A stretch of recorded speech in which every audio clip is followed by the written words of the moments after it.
अस्सलाम वालेकुम नाज़रीन। ख़बर ॾींदा हलूं मेहर भट्टी रोड गोली मार जे रवासी फ़कीर बादल हुसैन चन्नो पंहिंजी अमड़ ऐं बचड़नि समेत सिंध प्रेस क्लब मेहर पहुची प्लाटनि जे वापारी फज़ल जावरी ख़िलाफ़ प्रेस कॉन्फ्रेंस कंदे दाहींदे चयो त मूं 2 साल अॻु भट्टी रोड गोली मार नज़र मोहम्मद कॉलोनीअ में प्लाटनि जे वापारी फज़ल जावरी खां 800 फुट प्लाट 3 लखनि में वरितो, जंहिंजी रक़म मूं मुकमिल ॾेई छॾी ऐं जॻह बि ठहिराए, जेका बाद में अची DCO दादू जॻह ॾहिराई वियो ऐं चयो त ही सरकारी ज़मीन ते घर ठहियल आहिनि। जंहिंखां पोइ मां प्लाटनि जे वापारी फज़ल जावरी सां मिलियसि,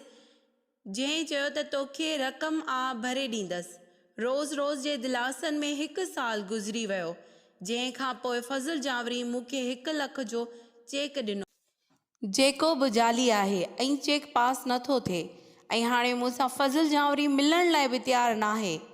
मां DC दादू, SSP दादू समेत तमामु आला इख़्तियारनि में वेठल इंसान दोस्त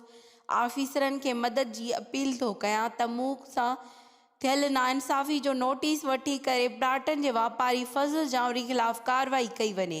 ऐं मूं ग़रीब मिस्कीन खे पंहिंजे प्लाट ऐं थियल नुक़सान वारी रक़म वठराए ॾिनी वञे ऐं मूंसां इंसाफ़